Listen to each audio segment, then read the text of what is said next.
사우디 200억 수주로 한국 기업이 대박이 났습니다. 사우디에서 한국 기술을 훔쳐오고 싶을 정도라고 하는데요. 무슨 일인지 알아보겠습니다. 저는 알렉스 카터, 런던 금융가에서 황금손이라 불리던 투자 전문가입니다. 월스트리트와 런던 금융권에서 15년간 쌓은 경력은 저를 밀튼 캐피털의 중동 프로젝트 총괄 이사 자리까지 올려놓았죠. 오늘 사우디아라비아로 향하는 전용기 안에서 저는 창밖 구름을 바라보며 깊은 숨을 내쉬었습니다. 제 손에 들린 태블릿에는 리야드 스마트 금융 허브 프로젝트 계획서가 펼쳐져 있었어요. 300억 달러, 사우디 왕가가 믿고 맡긴 프로젝트입니다. 프로젝트 규모를 다시 한번 확인하자 가슴이 벅차올랐습니다. 이것은 단순한 빌딩 몇 채를 짓는 사업이 아니었죠. 중동 최초의 완전 자동화된 금융도시, 걸프 지역 자본의 중심지를 만드는 야심찬 계획이었습니다. 비행기가 리야드 공항에 착륙하자마자 쏟아지는 사막의 열기가 느껴졌어요. 에어컨 바람이 가득한 터미널을 빠져나오는 순간 뜨거운 바람이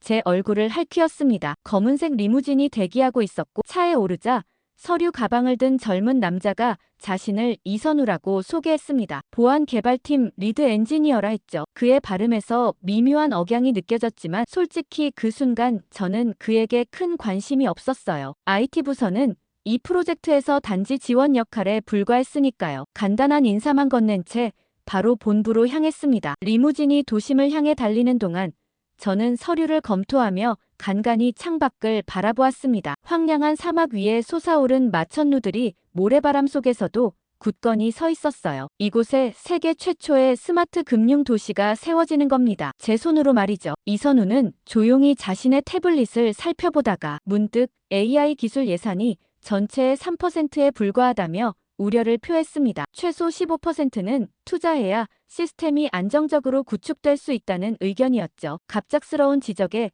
저는 미간을 찌푸렸습니다. 첫 만남의 예산까지 따지는 그의 태도가 마음에 들지 않았어요. 저는 단호하게 우리는 금융 도시를 만드는 것이지 IT 업체가 아니라는 점을 상기시켰습니다. 이 도시는 금융이 지배할 것이고 기술은 그저 도구일 뿐이라고요. 이선우의 표정이 미세하게 굳어지는 것이 보였지만 그는 더 이상 아무 말도 하지 않았어요. 괜찮습니다. 곧 그도 이해하게 될 테니까요. 금융의 힘은 기술보다 강력하다는 것을요. 다음 날 사우디 왕가 대표들과의 첫 미팅이 있었습니다. 왕자님들 앞에서 저는 최대한의 자신감을 담아 프레젠테이션을 시작했죠. 그들의 눈빛에서 기대감이 느껴졌습니다. 제가 이야기를 이어가는 동안 회의실 한쪽 구석에서 이선우가 무언가 메모하는 모습이 눈에 들어왔어요. 그의 표정에는 걱정이 역력했지만 저는 그저 경험 부족으로 인한 불안감이라고 생각했습니다. 그리고 동양에서 온 엔지니어가 알아봤자 얼마나 알겠어요. 괜한 거들먹거림이라 여겼죠. 회의가 끝나고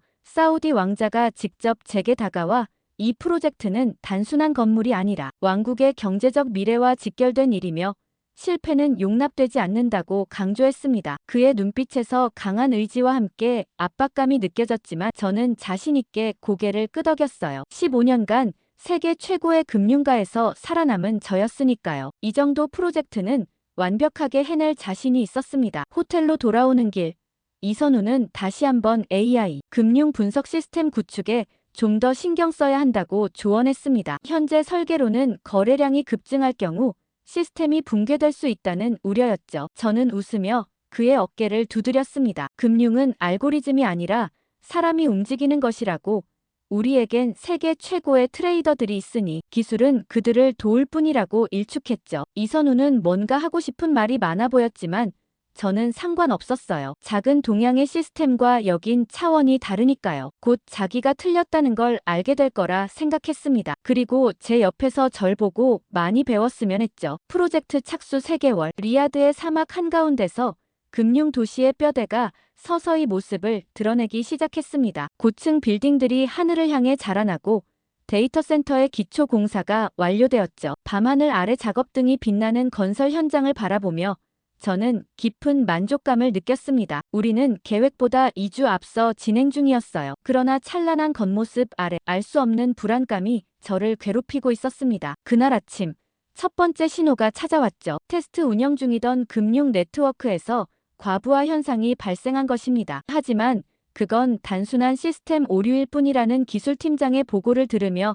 저는 고개를 끄덕였습니다. 하지만 회의실 뒤편에서 이선우의 표정이 심상치 않음을 눈치챘죠. 그는 무언가 말하려다 입을 다물었어요. 아마도 지난번 제가 그의 조언을 일축했던 기억 때문일 겁니다. 회의가 끝난 후 저는 복도에서 이선우를 불러 세웠습니다. 그의 생각을 물었죠. 처음에는 망설이던 이선우는 결국 입을 열었습니다. 현재 시스템 구조에 근본적인 문제가 있다고, 단순한 업데이트로는 해결할 수 없는 심각한 결함이라고 설명했어요. 특히 AI 지원이 부족한 상황에서 거래량이 증가하면 시스템이 완전히 마비될 수 있다고 경고했습니다. 물론 저는 그의 말을 완전히 받아들이지 않았습니다. 결국 그는 기술자였고, 기술자들은 항상 최악의 상황을 가정하는 법이니까요. 단순한 과잉 반응이라 여겼죠. 그에게 걱정하지 말라며 다독였습니다. 이 시스템은 런던 증권거래소의 것을 기반으로 설계되었고, 런던 시스템은 지금까지 단 한 번도 무너진 적이 없다고 자신있게 말했어요. 다음 날 아침, 저는 사우디 투자자들에게 진행 상황을 보고했습니다. 그들의 만족스러운 표정은 제 자신감을 더욱 북돋았어요. 모든 것이 순조롭게 진행되는 듯 했습니다. 그러나 일주일 후 두 번째 경고가 찾아왔습니다. 자동화 거래 시스템 테스트 중 오작동이 발생한 것이죠. 가상 거래 중 일부가 사라지거나 중복 처리되는 현상이 나타났어요. 기술팀은 다시 한번 단순한 버그라며 재차 안심시켰지만 이번에는 저도 약간의 불안감을 느꼈습니다. 그날 밤 늦게 프로젝트 사무실에 불이 켜져 있는 것을 발견했습니다. 안을 들여다보니 이선우가 홀로 컴퓨터 앞에 앉아 있었어요. 그는 시스템 로그를 분석하고 있었고, 화면에는 복잡한 코드들이 가득했습니다. 저는 조용히 문을 열고 들어갔죠. 이선우는 제 존재를 알아차리고 고개를 들었습니다. 눈 밑에 드리워진 그림자가 그가 며칠 동안 제대로 잠을 자지 못했음을 말해주고 있었어요. 그는 스크린을 가리키며 문제의 심각성을 설명했습니다. 현재 시스템은 복잡한 금융 데이터를 처리하도록 설계되지 않았고, 특히 사이버 보안 측면에서 취약점이 발견되었다고요. 만약 그가 맞다면 이건 정말 큰 문제였습니다. 하지만 그렇다고 해서 처음부터 싹 다 갈아엎을 순 없었어요. 여기까지 든 비용만 해도 어마어마했거든요. 저는 일단 내일 얘기하자며 이선우의 방을 떠났습니다. 그리고 다음 날 이선우는 공식적인 보고서를 제출했습니다. 그 내용은 충격적이었어요. 현재 우리의 시스템은 실제 운영 시 최대 거래량의 30%만 처리할 수 있다는 분석이었죠. 나머지는 병목 현상으로 인해 지연되거나 손실될 가능성이 높다고 했습니다. 그리고 가장 우려되는 점은 사이버 보안이었어요. 기존 금융 시스템은 최신 해킹 기술에 취약했습니다. 이선우는 시스템 전면 재설계가 필요하다고 주장했지만 그건 돈과 시간이 훨씬 많이 필요하다는 걸 의미했습니다. 사우디 왕가와의 계약을 생각하면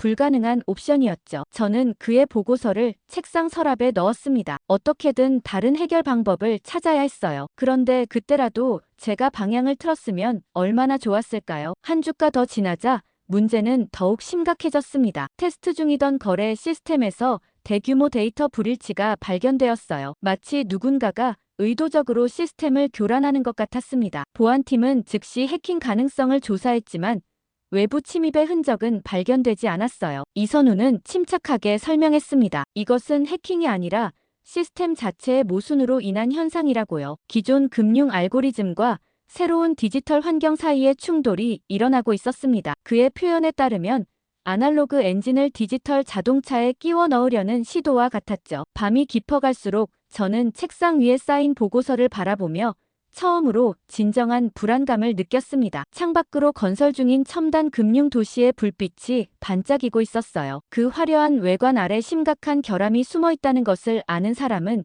저와 이선우뿐이었습니다. 그때 전화가 울렸습니다. 중앙 서버에서 대규모 데이터 손실이 발생했다는 비상 보고였어요. 테스트 중이던 모든 거래 기록이 사라졌습니다. 시스템은 완전히 멈춰섰어요. 저는 즉시 사무실로 달려갔습니다. 이선우를 포함한 기술팀 전체가 모니터 앞에 긴장한 표정으로 모여 있었어요. 화면에는 빨간색 오류 메시지만이 가득했죠. 이선우의 예측이 현실이 된 순간이었습니다. 이선우는 침착하게 설명했습니다. 시스템이 처리할 수 있는 용량을 초과한 데이터가 유입되어 중앙 처리 장치가 붕괴되었다고요. 즉, 우리의 시스템은 실제 운영 환경에서 완전히 무용지물이 될 수 있다는 의미였습니다. 그날 밤 저는 처음으로 프로젝트의 성공 가능성을 의심하기 시작했습니다. 그리고 이젠 사우디 측에 이 문제를 공개해야만 했죠. 다음 날 아랍 전통 양탄자가 깔린 회의실은 숨막히는 긴장감으로 가득 찼습니다. 창밖으로는 사막의 뜨거운 바람이 휘몰아치고 있었지만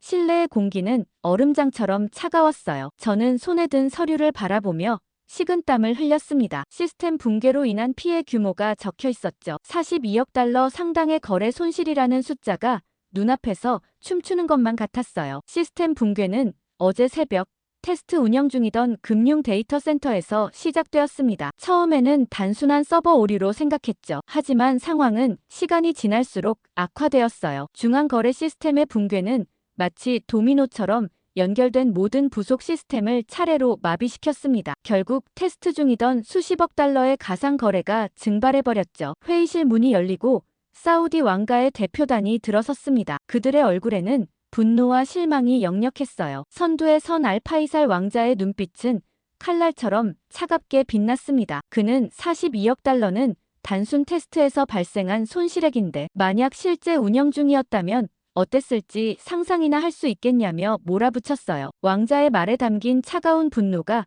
회의실 전체를 얼어붙게 만들었습니다. 그의 눈빛은 저를 꿰뚫어보는 듯 했어요. 저는 침착함을 유지하려 했지만 심장은 마구 뛰고 있었습니다. 알파이살 왕자는 천천히 회의실을 거닐며 말을 이어갔습니다. 이 프로젝트는 단순한 건설 사업이 아니라 사우디아라비아의 경제적 미래를 위한 핵심 인프라라고 우리의 기술적 무능함이 그들의 비전을 위협하고 있다고 질책했어요. 그리고 무엇보다 가장 충격적인 것은 이런 문제가 발생할 가능성을 이미 예측했음에도 적절한 조치를 취하지 않은 관리, 책임자에 대한 강한 불신을 표했습니다. 저는 그 자리에서 최대한 침착하게 대응했습니다. 기술적 오류는 대규모 프로젝트에서 흔히 발생할 수 있으며 이미 해결책을 준비 중이라고 설명했죠. 하지만 그 말이 끝나자마자 이 손실은 누가 책임질 거냐고 강하게 물었죠. 회의실이 다시 한번 얼어붙었습니다. 저는 침을 삼키며 대답했죠. 테스트 거래였기 때문에 실제 자금은 손실되지 않았으며 데이터 복구 작업을 진행 중이라고요. 하지만 이 설명은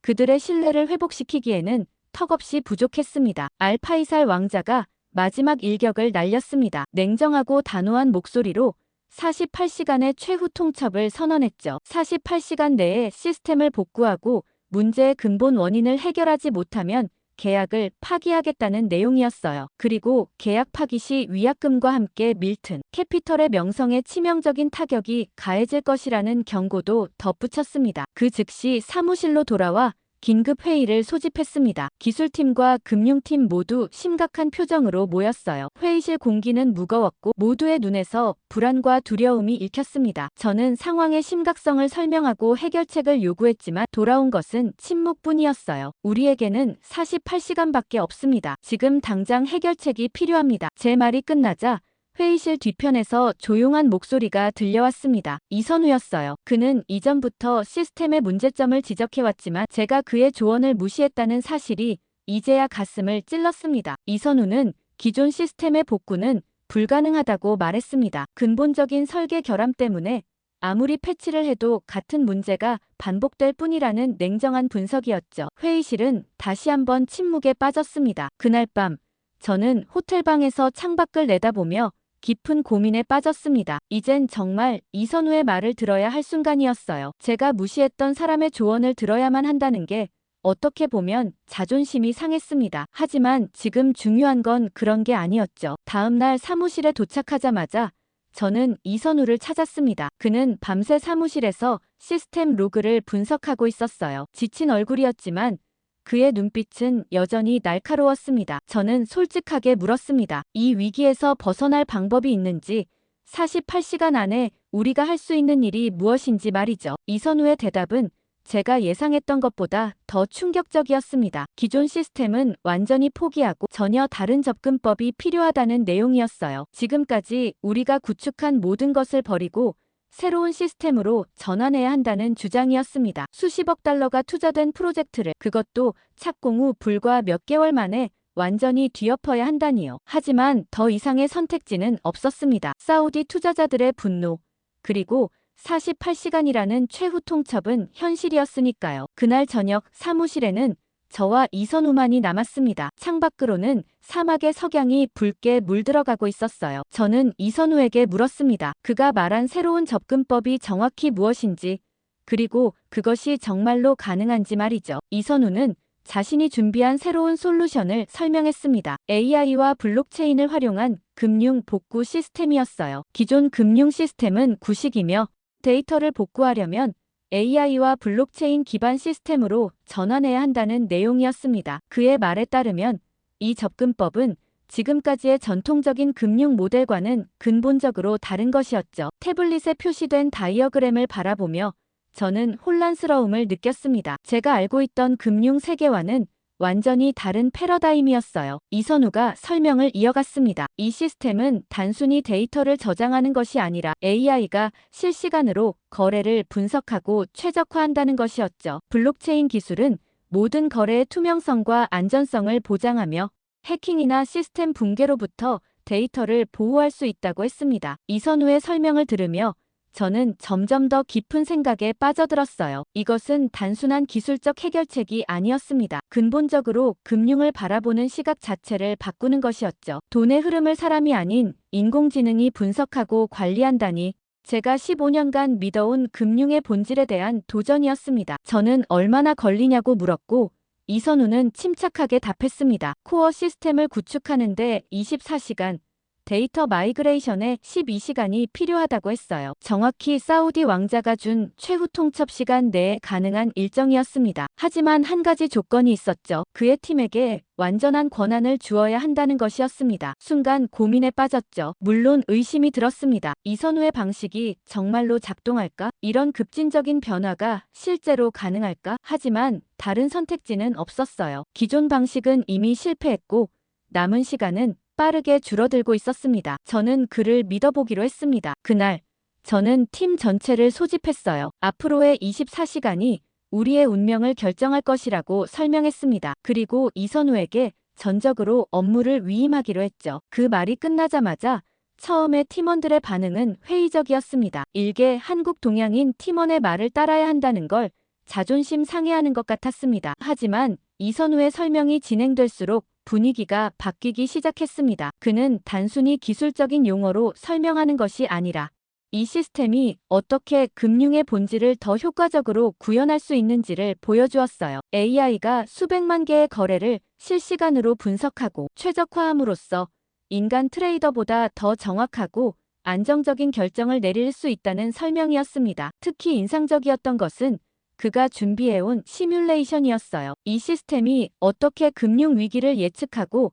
대응할 수 있는지를 보여주는 데모였습니다. 2008년 글로벌 금융 위기의 데이터를 기반으로 한 시뮬레이션에서 그의 AI 시스템은 위기를 3주 전에 예측하고 자산을 보호하는 전략을 제시했죠. 회의가 끝나고 팀은 즉시 행동에 들어갔습니다. 이선우는 자신의 팀을 세 그룹으로 나누었어요. 첫 번째 그룹은 AI 코어 시스템 구축, 두 번째 그룹은 블록체인 인프라 설정, 세 번째 그룹은 데이터 복구와 마이그레이션을 담당했습니다. 각 그룹은 4시간마다 진행 상황을 보고하기로 했죠. 저는 이선우의 방식에 감탄했습니다. 그는 단순히 뛰어난 기술자가 아니었어요. 명확한 비전과 탁월한 리더십을 갖춘 전략가였습니다. 그의 지시 아래 팀은 놀라운 속도로 움직이기 시작했어요. 작업이 계속되는 동안 저는 이선우에게 이런 시스템을 어떻게 구상하게 되었는지 물었습니다. 그는 잠시 일을 멈추고 자신의 이야기를 들려주었어요. 그가 실리콘밸리에서 일하던 시절 글로벌 금융 시스템의 취약점을 발견했다고 합니다. 특히 전통적인 금융기관들이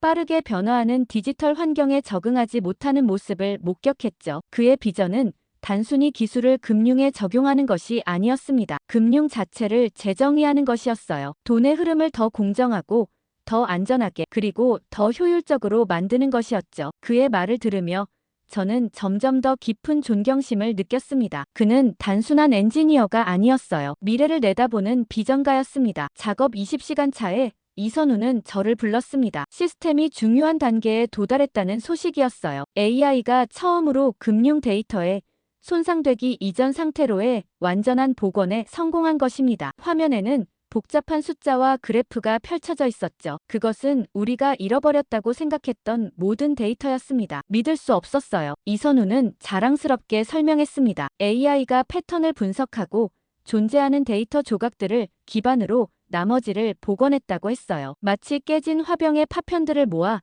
원래 모습을 재구성하는 것과 같은 원리였습니다. 정확도는 99.7%에 달했죠. 사막의 새벽은 유난히 고요했습니다. 창밖으로 보이는 지평선에 붉은 빛이 번지기 시작했어요. 24시간 동안 잠을 이루지 못한 눈으로 바라본 사막의 일출은 묘한 감동을 주었습니다. 마치 새로운 시대의 시작을 알리는 듯했죠. 시계는 아침 6시를 가리키고 있었어요. 사우디 왕자의 최후 통첩까지 남은 시간은 단 6시간이었죠. 시스템 구축을 기다리는 동안 문득 저는 이선우에게 질문했습니다. 왜 그가 이 프로젝트에 그토록 헌신했는지, 단순히 직업적 의무를 넘어 진정한 열정을 보여준 이유가 무엇인지 물었어요. 그의 답변은 제가 예상했던 것과는 전혀 달랐습니다. 이선우는 잠시 침묵하더니 자신의 아버지 이야기를 시작했습니다. 그의 아버지는 1970년대 중동에서 건설 노동자로 일했다고 했어요. 한국이 가난했던 시절,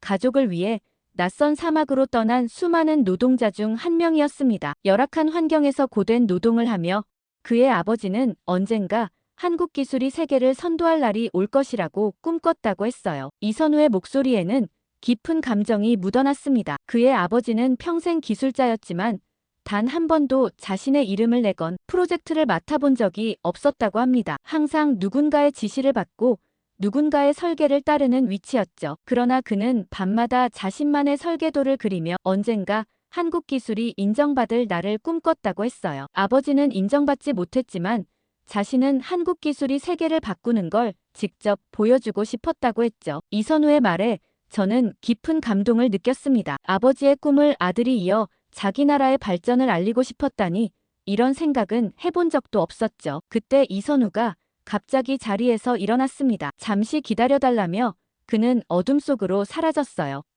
몇 분 후 그가 작은 가방을 들고 돌아왔습니다.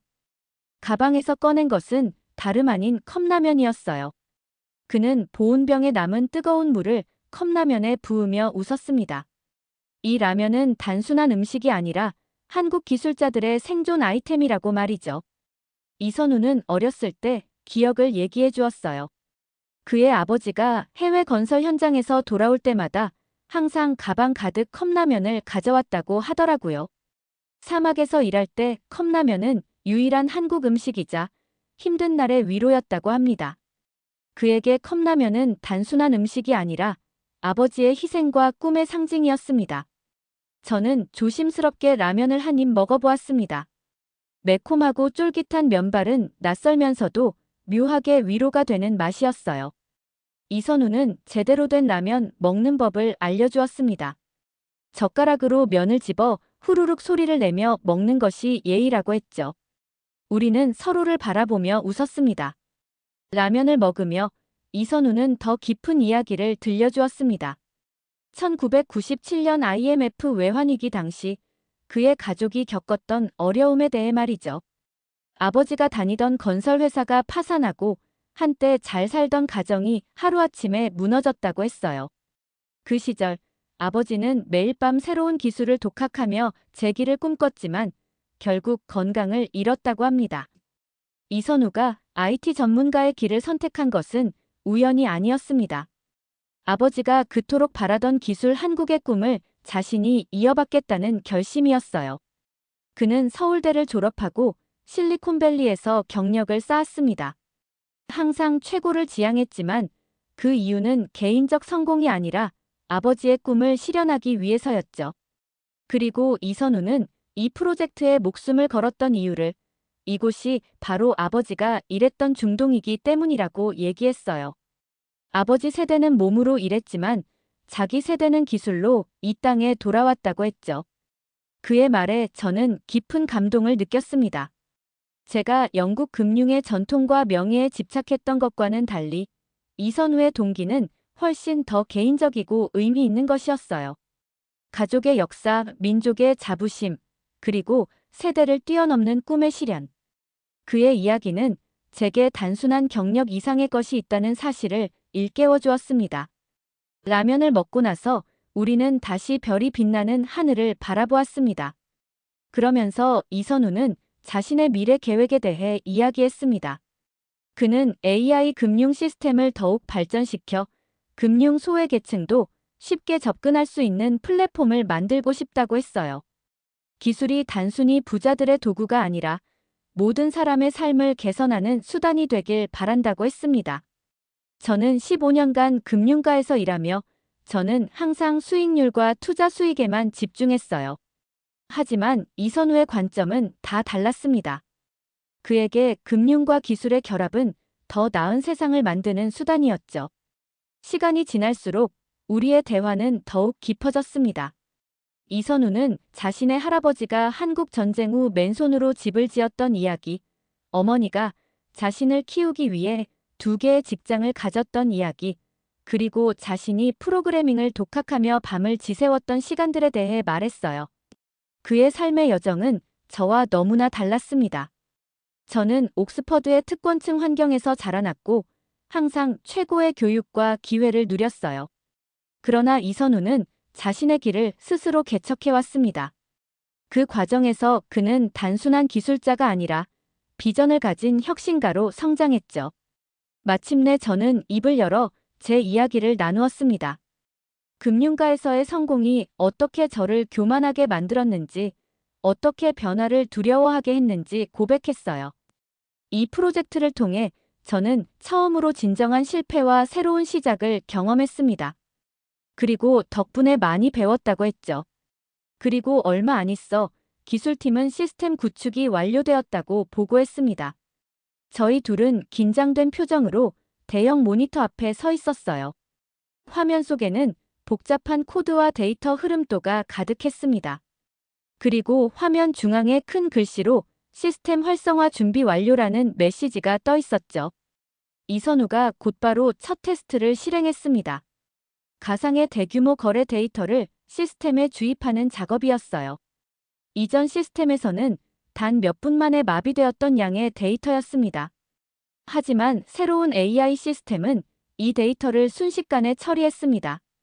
화면에는 복잡한 그래프와 함께 정상 처리 완료라는 메시지가 표시되었어요. 팀원들 사이에서 안도의 한숨과 작은 환호성이 터져 나왔습니다. 하지만 이선우는 여전히 긴장을 풀지 않았어요. 그는 2번째 테스트, 사이버 공격 시뮬레이션을 실행했습니다. 이것은 해커들이 시스템을 공격하는 상황을 가상으로 만든 것이었죠. 가상의 해킹 공격이 시작되자 화면에는 빨간색 경고 메시지가 연속으로 표시되었습니다. 하지만 시스템은 즉각적으로 대응했어요. AI가 실시간으로 공격 패턴을 분석하고 방어 전략을 구축했습니다. 불과 30초 만에 모든 공격이 차단되었고 시스템은 정상 상태로 돌아왔죠. 이선우의 얼굴에 마침내 미소가 번졌습니다. 그는 자신의 팀원들에게 감사를 표하며 고개를 숙였어요. 24시간 동안에 불가능해 보였던 미션이 성공적으로 완료된 순간이었습니다. 곧이어 사우디 대표단이 올 시간이었고 그간 눈도 못 붙였지만 프로젝트가 성공되었다는 생각에 피곤함도 느끼지 못했어요. 오전 11시 사우디 대표단이 도착했습니다. 알파이살 왕자를 비롯한 주요 투자자들이 회의실에 들어섰어요. 그들의 표정은 여전히 냉랭했고 특히 왕자의 눈빛은 날카로웠습니다. 저는 침착하게 새로운 시스템을 소개했습니다. 전통적인 금융 모델이 아닌 AI와 블록체인을 기반으로 한 완전히 새로운 접근법을 채택했다고 설명했어요. 이선우가 나서서 시스템 데모를 보여주었습니다. 실시간으로 금융 데이터가 처리되는 과정, AI가 패턴을 분석하고 예측하는 모습, 그리고 블록체인이 모든 거래의 안전성을 보장하는 방식을 시연했어요. 특히 인상적이었던 것은 손실되었던 모든 거래 데이터가 복구된 것을 보여주는 화면이었습니다. 데모가 진행되는 동안 사우디 대표단의 표정이 서서히 변하기 시작했어요. 특히 알파이살 왕자의 눈에서 처음으로 관심의 빛이 느껴졌습니다. 그는 이선우에게 직접 질문을 던지기 시작했어요. 이 시스템이 어떻게 전통적인 금융 모델보다 우월한지, 어떻게 안정성과 수익성을 동시에 보장할 수 있는지 물었습니다. 이선우는 자신감 있게 모든 질문에 답했습니다. 그의 설명은 기술적인 내용을 넘어 이 시스템이 가져올 경제적 가치와 미래 비전까지 포함하고 있었어요. 특히 AI가 어떻게 시장 변화를 예측하고 선제적으로 대응할 수 있는지에 대한 설명은 투자자들의 관심을 사로잡았습니다. 그리고 마침내 이 AI 기반 금융 시스템을 전체 스마트 금융 허브의 핵심 모델로 채택하기로 결정했다고 했죠. 회의가 끝나고 사우디 대표단이 떠난 후 팀 전체에 환호성이 터져 나왔습니다. 24시간 전만 해도 프로젝트 실패와 계약 파기의 위기에 처해 있던 우리가 이제는 성공을 눈앞에 두게 된 것이었어요. 저는 즉시 본사에 프로젝트 성공을 알렸고 몇 시간 후 저는 밀튼 캐피털 런던 본사의 CEO로부터 직접 전화를 받았습니다. 그는 저희 프로젝트의 성공이 회사 전체에 큰 자부심을 불러일으켰다며 축하를 전했어요. 그리고 뜻밖의 제안을 했습니다. 저에게 중동 지역 총괄 이사로의 승진을 제안한 것입니다. 이는 제 커리어에서 가장 큰 도약이었습니다. 그러나 승진 소식에도 불구하고 제 마음속에는 묘한 갈등이 일었습니다.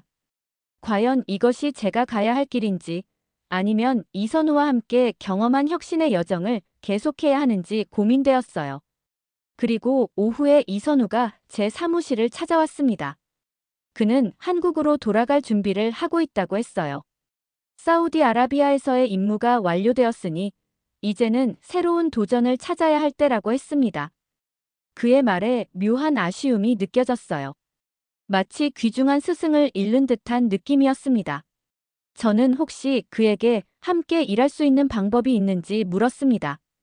그러면서 이선우는 잠시 생각에 잠겼다가 한국에 오시면 얼마든지 함께 일할 수 있다며 웃었죠. 한국이 자랑스러우신 분은 구독과 좋아요 꼭 눌러주세요.